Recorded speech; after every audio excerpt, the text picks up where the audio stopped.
नमस्कार दोस्तों, ज्योतिष, हस्तरेखा एवं वास्तु विशेषज्ञ आचार्य पंडित गिरीश बारोलिया के चैनल में आपका स्वागत है।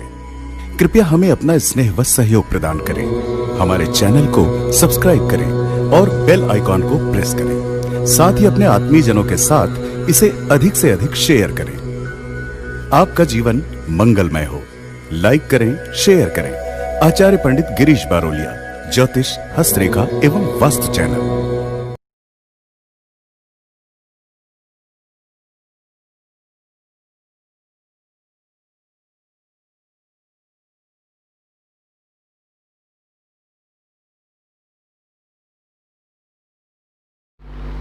राधे राधे, जय श्री कृष्णा। नमस्कार, मैं आचार्य पंडित गिरीश बारोलिया। मित्रों, गायत्री मंत्र वह मंत्र है जो परमात्मा से जोड़ने का काम करता है। परमात्मा कौन है? जो कण कण में व्याप्त है।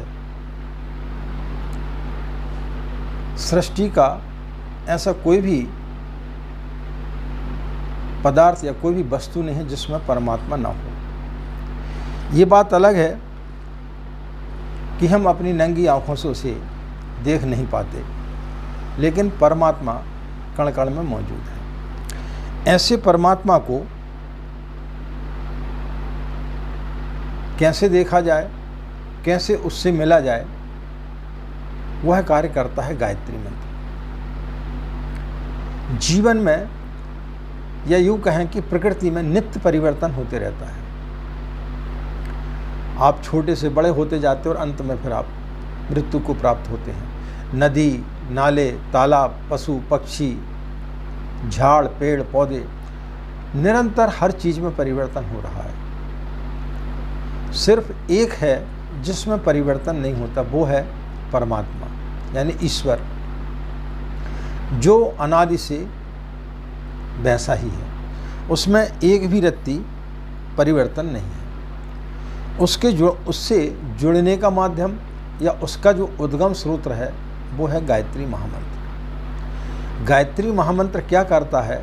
आपको निरहंकारी बनाता, आपके अंदर के अहंकार को खत्म करता है। एक प्रसंग है कि जब देवासुर संग्राम हुआ तो सभी देवताओं के लिए एक प्रकार का अहंकार आ गया कि हमारे कारण से हमने इसे जीता। तब उनके अहंकार को नष्ट करने के लिए भगवान ने एक यक्ष का रूप धारण किया। सभी देवतागण बैठे हुए थे। भगवान यक्ष के रूप में जब वहाँ प्रकट हुए तो उनका तेज इतना ज़्यादा था कि कोई भी उस तेज को देख नहीं पा रहा था। तब इस राज्य के राजा को आँखों की बहुत ज़रूरत है। तू एक काम कर, उनको एक आँख दे दे तो तेरे लिए जो है 100 स्वर्ण की असरफी जो है वो तेरे को मैं दिलवा दूंगा। बोले कैसी बात करते? बोले अच्छा 2 दे दे, 200 असरफी दिलवा दूंगा। बोले कैसे दे सकता हूँ? तो उन्होंने बोला कि परमात्मा ने तेरे को इतनी सारी चीज़ें दी हैं, इसके पश्चात तू बोलता है मेरे को भगवान ने कुछ भी नहीं दिया। ईश्वर ने मित्रों मनुष्य को बनाया है। मनुष्य में के अंदर की जितनी भी इंद्रियां हैं, आप हजारों लाखों व्यक्तियों को देख लें, उनमें से एक भी इंद्री किसी में कम नहीं होगी। सारी चीज़ें विद्वान होंगी जो हर व्यक्ति में है।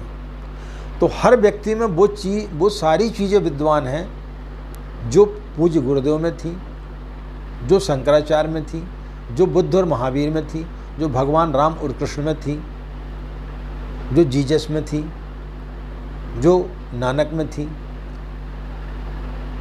लेकिन उन्होंने उस बीज को वृक्ष रूप में परिणत किया। किसान जाता हजारों बीज फेंकता, लेकिन सभी जो है वो वृक्ष रूप में परिणत नहीं होते। जो मिटने के लिए तैयार होता है वो वृक्ष रूप में परिणत हो जाता है। तो इन 9 दिनों में आप पूर्ण तरीके से समर्पित हो जाएं और मिटने के लिए तैयार हो जाएं। तो जिस दिन आप मिटने के लिए तैयार हो जाएंगे उस दिन वो क्रिया घट जाएगी। कितने सारे लोगों को हम दीक्षा दिला चुके हैं, 600 से ऊपर संख्या होगी। कई लोगों के प्रश्न आते हैं। हमने एक वीडियो डाला था जिसमें पूज्य गुरुदेव ने बोला है कि रविवार के दिन आप इस प्रकार से करना, तो हम आपको जो है निश्चित रूप से आपको अनुभव होगा।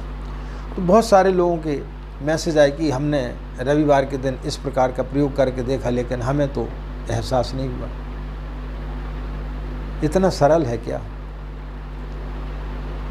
ईश्वर को का एहसास करना इतना सरल नहीं होता है। और यदि इतना सरल हो जाता तो फिर ईश्वर के पास कोई बैठता भी नहीं। ईश्वर इतना सरल होता है कि थोड़े से 10 मिनट के चीज़ में आपको उसका एहसास होने लगे, तो फिर कोई क्यों करता? होता है एहसास, लेकिन पूज्य गुरुदेव ने किनके लिए बोला है? जो पूर्ण रूप से समर्पित थे,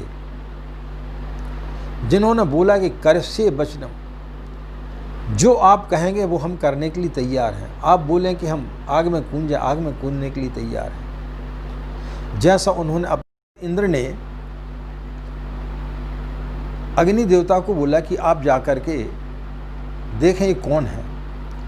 अग्नि देवता जब उनके पास में गए तो उन्होंने बोला कि आप कौन हैं। तो जो परमात्मा यक्ष रूप में आए थे, उन्होंने बोला पहले आप अपना परिचय दें। तो उन्होंने बोला मैं जात वेदा हूँ। जात वेदा अर्थ शब्द आता है, यानी मैं सब कुछ जानता हूँ और मैं चाहूँ तो किसी भी चीज़ को जला करके राख कर सकता हूँ। तो उस यक्ष रूपी परमात्मा ने एक छोटा सा तिनका लिया और बोले इसको जला करके बताओ। उन्होंने अपनी सारी शक्ति लगा दी, लेकिन उसे जला नहीं पाए। तब फिर वहाँ से पवन देवता गए। पवन देवता से उन्होंने वही प्रश्न किया, उनका परिचय जानना चाहा। तो उन्होंने बोला मुझे मातृश्वा बोलते हैं। यानी कोई भी व्यक्ति यदि कोई भी चीज़ यदि आधार से खड़ी हुई है तो मैं उसको किसी भी दिशा में उड़ा करके ले जा सकता हूँ। तो यक्ष रूपी परमात्मा ने उस तिनके को बोला कि आप इस तिनके को उड़ा करके बताएं। उन्होंने बहुत प्रयास किया, लेकिन नहीं उड़ा पाए। इसके पश्चात वो अंतर ध्यान हो गए। अब सभी देवता बड़े आश्चर्यचकित हुए कि कौन सी लीला थी, कौन थे। तो वो माँ गायत्री के पास में गए और उन्होंने अपना सारा वृत्तांत बताया। तब माँ गायत्री ने उन्हें बोला कि तुम एक तरफ से दुर्भाग्यशाली हो और दूसरी तरफ से भाग्यशाली हो। दुर्भाग्यशाली ऐसे हो कि स्वयं परमात्मा तुम्हारे पास में आए, लेकिन तुम उसे पहचान नहीं सके। तुम्हारे अंदर जो अहंकार आ गया था, भगवान उस अहंकार को खत्म करने के लिए आए थे। और भाग्यशाली इसलिए हो कि किसी न किसी रूप में आज तुमने उनके दर्शन तो किए। तो माँ गायत्री के पास में ले जाने का काम, परमात्मा के पास में ले जाने का काम माँ गायत्री करती है। तो चलिए, नवरात्रि का पर्व आ रहा है और आप सभी लोग गायत्री की साधना करने के लिए जा रहे हैं। और हमें बड़ी प्रसन्नता है कि इतने सारे लोगों के फ़ोन कॉल्स और मैसेज आ रहे हैं कि वो सभी के सभी लोग किसी न किसी प्रकार से गायत्री की साधना करना चाह रहे हैं।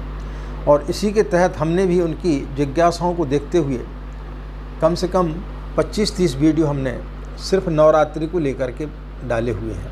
कुछ वीडियो आने वाले हैं, कुछ वीडियो हम डाल चुके हैं, ताकि किसी भी प्रकार की कोई भी शंका आपके मन में ना रहे। और हम चाहते हैं कि आप भी माँ गायत्री के समीप बैठें और वो सारी चीज़ें प्राप्त कर सकें जो दूसरे लोग को प्राप्त हुआ है। इन्हीं कामनाओं के साथ में हम गायत्री मंत्र बोलते हैं। आप लोग गायत्री मंत्र हमारे साथ साथ बोलेंगे। ओम भूर्भुवः स्वाहा तत्सवितुर्वरेण्यं भर्गो देवस्य धीमहि धियो यो नः प्रचोदयात्। अखण्डमण्डलाकारं व्याप्तं येन चराचरं तत्पदं दर्शितं येन तस्मै श्रीगुरवे नमः। तस्मै श्री गुरवे नमः। मित्रों, आप सभी गायत्री की साधना करने के लिए जा रहे हैं, तो उसके लिए हम कुछ सूत्र आज आपके लिए बताने के लिए जा रहे हैं, जो कि आपके साधना काल में बहुत ज़्यादा लाभदायक सिद्ध होंगे।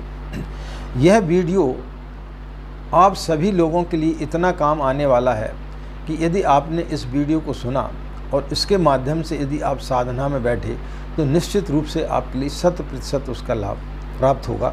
तो आज हम आपके लिए 2 सूत्र बताने के लिए जा रहे हैं। इन्हें बहुत ध्यानपूर्वक आप सुनेंगे। पूरे वीडियो को एक बार नहीं, आप कई बार सुने, तब आपको बात समझ में आएगी कि हम आपको क्या बताने के लिए जा रहे हैं। मित्रों, अधिकांश लोग कौतूहल बस साधना में करने के लिए बैठ जाते हैं। बहुत सारे लोगों के अंदर एक कौतूहल होता है कि चलो सारे लोग कर रहे हैं, हम भी जो है गायत्री की साधना कर लेते हैं, हम भी जो है 24,000 का एक लघु अनुष्ठान कर लेते हैं, जबकि इसके पहले उन्होंने कभी साधना की नहीं, कभी उन्होंने गायत्री मंत्र का जाप किया नहीं। तो सर्वप्रथम तो यह है कि कौतूहल बस हमें साधना में नहीं बैठना है। यह वीडियो हम आज ही डालेंगे, अभी नवरात्रि के लिए काफ़ी समय है, तो इन 9 दिनों का हम एक प्रयोग बताने के लिए आपको जा रहे हैं। ऐसे लोग जो गायत्री की साधना पहले से करते हुए चले आ रहे हैं और वो यदि अनुष्ठान करना चाह रहे हैं, या जो नए लोग हैं वो भी अनुष्ठान करना चाह रहे हैं, तो इन 2 सूत्रों को यदि आपने जीवन में इन 9 दिनों में यदि आपने धारण कर लिया तो निश्चित रूप से आप बहुत कुछ प्राप्त कर सकते हैं। पहला सूत्र है प्यास। आप चिंतन करें कि आपके अंदर प्यास कितनी है। यदि व्यक्ति के अंदर प्यास ही नहीं होगी तो वो पानी नहीं पिएगा। जब तक आपके अंदर प्यास नहीं होगी तब तक आप परमात्मा तक नहीं पहुंच सकते, तब तक आप साधक नहीं हो सकते। इसे ऐसे समझें कि आपको बहुत जम के प्यास लगी और आप मरुस्थल में जा रहे हैं जहाँ दूर दूर तक पानी का नामो निशान नहीं है, और कोई व्यक्ति आकर के आपको ये बोलता है कि मैं आपके लिए पानी पिला सकता हूँ, लेकिन उसके एवज में मैं आपकी जान चाहता हूँ। तो आप बोलेंगे कि ठीक है, मुझे पानी पिला दो, भले मेरी जान ले लो। कि मन में ये तो आपको तृप्ति रहेगी कि चलो मरते समय कम से कम मेरी आत्मा तो तृप्त हुई, पानी तो मैंने पी लिया था, मरना तो है ही, ऐसे नहीं तो ऐसे मरे। तो इस प्रकार की प्यास आपके अंदर इन 9 दिनों में आपको जागृत करना है। तो जिस दिन आप ये प्यास अपने अंदर जागृत कर लेंगे तो उस दिन आप निश्चित रूप से साधना में प्रवेश कर पाएंगे। गौतम बुद्ध जहाँ कहीं भी जाते थे प्रवचन में बोलते थे कि हर व्यक्ति मोक्ष को प्राप्त कर सकता है। जब वो एक दिन एक गांव में जाकर के ठहरे और वहाँ जब प्रवचन करने के लिए शाम को लोगों को इकट्ठा करने वाले थे, तो उनके एक शिष्य ने उनसे पूछा कि प्रभु, मेरे मन में बहुत दिनों से एक जिज्ञासा है कि आप हर व्यक्ति को बोलते हो कि हर व्यक्ति मोक्ष को प्राप्त कर सकता है, तो जब सारे व्यक्ति मोक्ष को प्राप्त कर सकते हैं तो फिर इतना तामझाम क्यों, हर व्यक्ति मोक्ष क्यों नहीं प्राप्त करता? तो उन्होंने बोला कि आप एक काम करो, गांव में जाओ और एक कागज़ कलम ले जाओ और सब लोगों से पूछ के आओ कि वो कितने लोग मोक्ष को प्राप्त करना चाहते हैं। प्रवचन के पहले वो लौटा, उसने वो लिस्ट दी। तो जब बुद्ध ने उन्हें वो जो लिस्ट दिखाई, उसमें ऐसा एक भी व्यक्ति नहीं था जिसने ये लिखा हो कि हम मोक्ष प्राप्त करना चाहते हैं। किसी ने कुछ लिखा, किसी ने कुछ लिखा, किसी ने बोला कि मुझे शादी मेरी जल्दी हो जाए, किसी ने बोला मेरी दुकानदारी चलने लगे, किसी ने बोला मुझे धन की प्राप्ति, किसी ने बोला मकान बन जाए, लेकिन मोक्ष की प्राप्ति के लिए किसी ने नहीं बोला। तब बुद्ध ने बोला कि मैं ये नहीं बोलता कि मोक्ष नहीं मिल सकता, जो व्यक्ति चाहता है उसे मोक्ष की प्राप्ति हो सकती है, लेकिन जो व्यक्ति चाह ही नहीं सकता, जो चाहता ही नहीं है, तो उसे मोक्ष कैसे प्राप्त हो सकता है? तो आपके अंदर प्यास होना चाहिए। कितने लोग हैं जो लोग मोक्ष को प्राप्त हुए हैं? प्रतिदिन लोग पैदा होते हैं, सदियों से जीवन चला आ रहा है। इन हजारों लाखों वर्षों में कोई एक राम पैदा हुए, कोई कृष्ण पैदा हुए, कोई बुद्ध महावीर पैदा हुए, जीसस हुए, उनके अंदर प्यास थी। रामकृष्ण परमहंस हुए, विवेकानंद हुए, पूज्य गुरुदेव हुए, इनके अंदर एक प्यास थी। और जब उनके अंदर प्यास थी तो उन्होंने उस चीज़ को प्राप्त किया। तो सबसे पहला सूत्र है आपके अंदर प्यास आपको जागृत करना इन 9 दिनों में, कि आप कितना ज़्यादा उस मंत्र के साथ में और किस भाव से आप बैठ सकते, आपके अंदर कितनी प्यास है माँ गायत्री के समक्ष बैठने की, उनकी गोदी में बैठने की, उनका प्यार पाने की, अपने अंदर के परमात्मा को देखने की। तो सबसे पहले तो 9 दिनों में आप ये प्रयोग करें, अपने अंदर प्यास जागृत करें। दूसरा है आशा। साधना में सबसे बड़ी चीज़ होती है आशा। यदि आपकी प्यास तो है लेकिन आपके अंदर निराशा जागृत है, आप निराशा से भरे हुए हैं, तब भी आप साधना को प्राप्त नहीं कर सकते, तब भी आप उसमें सफल नहीं हो सकते। तो सबसे पहली चीज़ तो ये है कि 9 दिन तक आपको जो है आशा से भरपूर भरा होना चाहिए। आपको आशा होना चाहिए कि मैं जो कर रहा हूँ उसमें मैं निश्चित रूप से कामयाब होऊंगा। मैं जो अनुष्ठान कर रहा हूँ या गायत्री चालीसा का पाठ कर रहा हूँ या मानसिक जाप कर रहा हूँ या मंत्र लेखन कर रहा हूँ, जितने भी साधना हमने बताई हैं, वो जो कुछ भी कर रहे हैं, आप आशा से एकदम लबालब भरे होना चाहिए। और जब आशा से आप भरे होंगे तो फिर निश्चित रूप से सृष्टि की कोई भी ताकत नहीं है जो आपको माँ गायत्री के पास तक ना पहुँचा सके। प्यास है लेकिन निराशा है तो फिर बात बनेगी नहीं। तो आपके अंदर ये दोनों चीज़ें होना चाहिए, तब आप उसमें सफल हो पाएंगे। निराशा व्यक्ति के अंदर इतनी ज़्यादा कभी कभी गहरी होती है कि वो सारे कार्य करते हुए भी उसे वो चीज़ प्राप्त नहीं हो पाती। आप अनुष्ठान करने बैठे, आप गायत्री मंत्र के जाप करने बैठे, लेकिन आपके अंदर निराशा बहुत होती है कि पता नहीं ऐसा होगा कि नहीं होगा, पता नहीं ये होगा कि नहीं होगा, पता नहीं 24,000 का जाप करने से हमें कुछ मिलेगा कि नहीं मिलेगा, पता नहीं हम प्रतिदिन 1 माला गायत्री मंत्र का जाप करते, 3 माला गायत्री मंत्र का जाप करते, हमें कुछ प्राप्त होगा कि नहीं होगा। हम निराशा से भरे हुए रहते हैं। तो इन 9 दिनों में आपको निराशा बिल्कुल त्याग देना है। पहला सूत्र प्यास जागृत करें, दूसरा सूत्र आशा से भर जाएं। कुछ दिन पहले की बात है, मुंबई से एक परिवार का हमारे पास में फोन आया। उन्होंने अपनी पत्नी की जन्म कुंडली दिखाई। तो हमने उनकी जन्म कुंडली देखी और हमने पूछा कि आप क्या जानना चाहते। तो उन्होंने बोला कि हमारी पत्नी को नींद नहीं आती है, बगैर नींद की गोली खाए वो सोती नहीं, उन्हें हमेशा भय लगा रहता है किसी न किसी व्यक्ति को उनके पास में होना। उन्हें ऐसा लगता है कि मकान न गिर पड़े, कि हम गाड़ी से हमारा एक्सीडेंट ना हो जाए, किसी न किसी प्रकार का अज्ञात भय उनके जीवन में बना रहता है। दवाइयाँ अपने पास में रख कर के सोती हैं, किसी भी काम करने में उनका मन लगता नहीं है। तो हमने एक वीडियो डाला हुआ, आप लोगों ने सुना होगा उसको, और नहीं सुना तो उसको सुनिएगा, कि रात्रि में 5 बार गायत्री मंत्र बोल करके आप सोएं और सुबह उठते समय 5 बार गायत्री मंत्र बोलें। और हमने एक साधना बताई, हमने उनको वो बताया। 1 हफ्ते के पश्चात हमने बोला आप बताना कि कितना फ़र्क पड़ा। 1 हफ्ते बाद उनका फ़ोन आया, हमने बोला कि क्या बात है, कैसा है। बोले ऐसा कुछ नहीं है, कोई ज़्यादा लाभ तो नहीं हुआ है, हाँ लेकिन उनको जो नींद नहीं आती थी वो अब नींद आने लगी है। दूसरे हफ्ते उनका फ़ोन आया, बोले कोई विशेष परिवर्तन तो नहीं हुआ है, लेकिन नींद भी आने लगी और उनके अंदर जो भय था वो भी ख़त्म हो गया।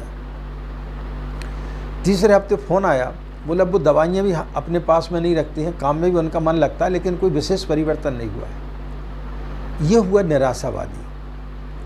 हमें जो मिल रहा है उससे हम अनभिज्ञ हैं, उसे हम देखना नहीं चाहते हैं। व्यक्ति जीवन में वो चीज़ कभी याद नहीं रखता जब परमात्मा उसे बहुत अच्छे क्षण देता है, खुशी की।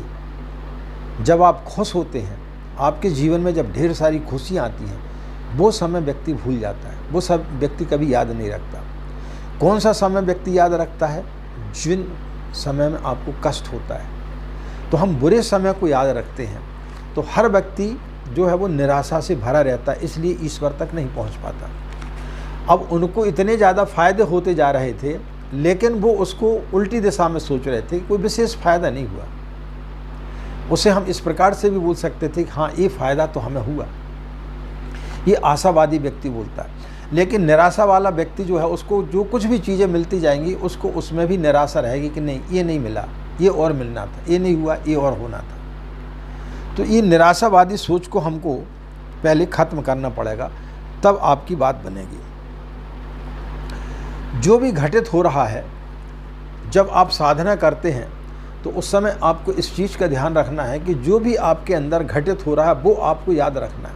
जो घटित नहीं हो रहा उसको बिल्कुल भी याद नहीं रखना। इन 9 दिनों में आपको एक छोटी सी भी एक प्रकाश की किरण दिखाई पड़ जाती है।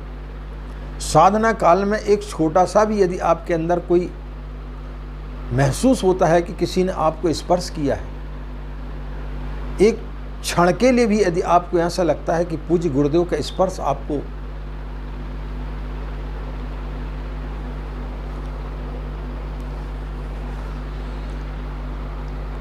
एक क्षण के लिए भी आपको लगता है कि पूज्य गुरुदेव का आपको स्पर्श महसूस हो रहा है, या माँ गायत्री का आपको स्पर्श हो रहा है, तो उस क्षण को याद रखना। वो क्षण आपके लिए वहां तक पहुंचा देगा। आप ये कतई याद नहीं रखना कि हमें कुछ नहीं मिला। 9 दिन में यदि आप ये 2 सूत्र को लेकर के चलेंगे, एक तो प्यास जागृत करना है, दूसरा आपकी आस्था, आशा आपकी कितनी, निराशा को एकदम बिल्कुल त्याग दें। एक संत के पास में एक व्यक्ति गया और वो रोने लगा कि महाराज, दुनिया के पास में सब कुछ है लेकिन भगवान ने मुझे कुछ भी नहीं दिया है। तो उन्होंने बोला, रुक, इस राजा के राजा को, इस राज्य के राजा को आँखों की बहुत ज़रूरत है। तू एक काम कर, उनको एक आँख एक आँख दे दे, तो तेरे लिए जो है 100 स्वर्ण की असरफी जो है वो तेरे को मैं दिलवा दूंगा। बोले कैसी बात करते? बोले अच्छा 2 दे दे, 200 असरफी दिलवा दूंगा। बोले कैसे दे सकता हूँ? तो उन्होंने बोला कि परमात्मा ने तेरे को इतनी सारी चीज़ें दी हैं, इसके पश्चात तू बोलता है मेरे को भगवान ने कुछ भी नहीं दिया। ईश्वर ने मित्रों मनुष्य को बनाया है। मनुष्य में के अंदर की जितनी भी इंद्रियां हैं, आप हजारों लाखों व्यक्तियों को देख लें, उनमें से एक भी इंद्रिय किसी में कम नहीं होगी। सारी चीज़ें विद्वान होंगी जो हर व्यक्ति में है। तो हर व्यक्ति में वो सारी चीज़ें विद्वान हैं जो पूज्य गुरुदेव में थी, जो शंकराचार्य में थी, जो बुद्ध और महावीर में थी, जो भगवान राम और कृष्ण में थी, जो जीसस में थी, जो नानक में थी। लेकिन उन्होंने उस बीज को वृक्ष रूप में परिणत किया। किसान जाता हजारों बीज फेंकता, लेकिन सभी जो है वो वृक्ष रूप में परिणत नहीं होते। जो मिटने के लिए तैयार होता है वो वृक्ष रूप में परिणत हो जाता है। तो इन 9 दिनों में आप पूर्ण तरीके से समर्पित हो जाएं और मिटने के लिए तैयार हो जाएं। तो जिस दिन आप मिटने के लिए तैयार हो जाएंगे, उस दिन वो क्रिया घट जाएगी। कितने सारे लोगों को हम दीक्षा दिला चुके हैं, 600 से ऊपर संख्या हो गई होगी। कई लोगों के प्रश्न आते हैं। हमने एक वीडियो डाला था जिसमें पूज्य गुरुदेव ने बोला है कि रविवार के दिन आप इस प्रकार से करना, तो हम आपको जो है निश्चित रूप से आपको अनुभव होगा। तो बहुत सारे लोगों के मैसेज आए कि हमने रविवार के दिन इस प्रकार का प्रयोग करके देखा, लेकिन हमें तो एहसास नहीं हुआ। इतना सरल है क्या? ईश्वर को का एहसास करना इतना सरल नहीं होता है। और यदि इतना सरल हो जाता तो फिर ईश्वर के पास कोई बैठता भी नहीं। ईश्वर इतना सरल होता है कि थोड़े से 10 मिनट के चीज़ में आपको उसका एहसास होने लगे, तो फिर कोई क्यों करता? होता है एहसास, लेकिन पूज्य गुरुदेव ने किनके लिए बोला है? जो पूर्ण रूप से समर्पित थे, जिन्होंने बोला कि करसे बचनम, जो आप कहेंगे वो हम करने के लिए तैयार हैं। आप बोलें कि हम आग में कूद जाए, आग में कूदने के लिए तैयार हैं। जैसा उन्होंने अपने गुरु के लिए समर्पित हुए, वैसे यदि जो लोग उनके प्रति समर्पित हैं, तो ऐसे लोगों के लिए है कि आप यदि किसी मुसीबत में हैं, आप मुझे याद करो, मैं तुम्हारी शंकाओं का समाधान करूंगा। लेकिन आप कौतूहल बस उस चीज़ को करेंगे तो कहाँ से प्राप्त होगा? ना आपकी पात्रता है, ना आपने अभी तक कुछ साधना उपासना की है, ना आप उस गहराई में गए हैं, आप तो बाहर जगत में हैं। जिस दिन आप अंतर जगत में चले जाएंगे उस दिन आपको वो चीज़ प्राप्त हो जाएगी। तो अपने दृष्टिकोण को आपको बदलना पड़ेगा। गुलाब का फूल खिला है, कांटे हैं, एक व्यक्ति बोलता है कि कांटों के बीच में गुलाब खिला हुआ है। कैसा भगवान निर्दयी है, कितने कांटों के बीच में एक फूल को खिलाया। एक व्यक्ति बोलता है कि हजारों कांटों के बीच में कुछ फूल खिले हैं। और एक व्यक्ति बोलता है कि धन्य परमात्मा, इतने कांटों के बीच में भी तूने एक ऐसे पुष्प को खिला के रखा है जो सारी जगह अपनी सुगंधी फैला रहा है। ये आशावादी नज़रिया है, और बाकी दृष्टिकोण जो है वो आपके निराशावादी है। तो जिस दिन आप अपने दृष्टिकोण को आशा में परिवर्तित कर लेंगे, तो इन 9 दिनों में आपके 2 सूत्र याद रखना है। एक तो अपनी प्यास को जागृत करना है, चिंतन करना है कि आपके अंदर प्यास कितनी है। दूसरा, आप आशा से जितने ज़्यादा से ज़्यादा भरे होंगे, उतना ज़्यादा से ज़्यादा आपको गायत्री मंत्र का लाभ होगा। इसमें किसी प्रकार का कोई भी संदेह आपको नहीं करना चाहिए। हम कई वीडियो में बताते हैं कि हम आप लोगों को वही चीज़ बताते हैं जो हमने अपने जीवन में अनुभव किया है। तो जो हमें प्राप्त हो सकता है वो आपको प्राप्त क्यों नहीं हो सकता? लेकिन आपको प्यास को जगाना पड़ेगा। और जितनी आशा से आप बैठेंगे, जितने विश्वास के साथ आप बैठेंगे, निश्चित रूप से आपके लिए गायत्री मंत्र फलित होगा। मित्रों, इन्हीं सभी चीज़ों को लेकर के हम भी नित्य प्रयोग करते रहते हैं और सोचते रहते हैं कि जो लोग जुड़े हैं, जिन्होंने किसी न किसी भावना से पूज्य गुरुदेव से दीक्षा ली है, और हमारे माध्यम से, जो कि पूज्य गुरुदेव ने हमें एक छोटा सा अपना समझ करके और एक माध्यम बना करके आप लोगों के पास तक उनके विचार पहुंचाने का जो एक माध्यम बनाया है, तो आप लोगों की जब हम तड़प देखते हैं तो हम भी सोचते हैं कि आपको वो चीज़ प्राप्त हो सके। इसलिए नित्य नए हम गायत्री से संबंधित वीडियो आप लोगों के समक्ष लाते रहते हैं। और चूँकि नवरात्रि का त्यौहार आने वाला है और बहुत सारे लोग साधना में जाने वाले हैं, बहुत सारे लोग 24,000 का लघु अनुष्ठान करने वाले हैं, तो उनके लिए हमने सोचा कि क्यों ना इस सूत्र दिया जाए ताकि वो कहीं भटके ना, और उनके लिए जब वो चीज़ प्राप्त होगी तो निश्चित रूप से वो निहाल हो जाएंगे। तो मित्रों, ये 2 सूत्र यदि आप याद रखेंगे और 9 दिन का प्रयोग आप अपने जीवन में करें इन 2 सूत्रों को लेकर के, तो निश्चित रूप से आपको गायत्री का साधना फलित होगी। इन्हीं कामनाओं के साथ में आपके लिए जो है आपका दिन मंगलमय हो, आप लोग खुश रहें, मस्त रहें, माँ गायत्री की असीम कृपा इसी प्रकार आप लोगों के ऊपर बनी रहे। और मित्रों, नवरात्रि की आप लोगों को ढेर सारी शुभकामनाएं। जो भी लोग लघु अनुष्ठान कर रहे हैं या मंत्र लेखन कर रहे हैं या गायत्री चालीसा का पाठ कर रहे हैं या मानसिक जाप कर रहे हैं, उन सभी भाई बहनों को हमारी तरफ से ढेर सारी शुभकामनाएं। पूज्य गुरुदेव और माँ गायत्री की तरफ से ढेर सारा आशीर्वाद कि आपकी साधना सफल हो, यही हम उनसे कामना कर रहे हैं। आज इतना ही, हमें आज्ञा दें। नमस्कार। ओम शांति।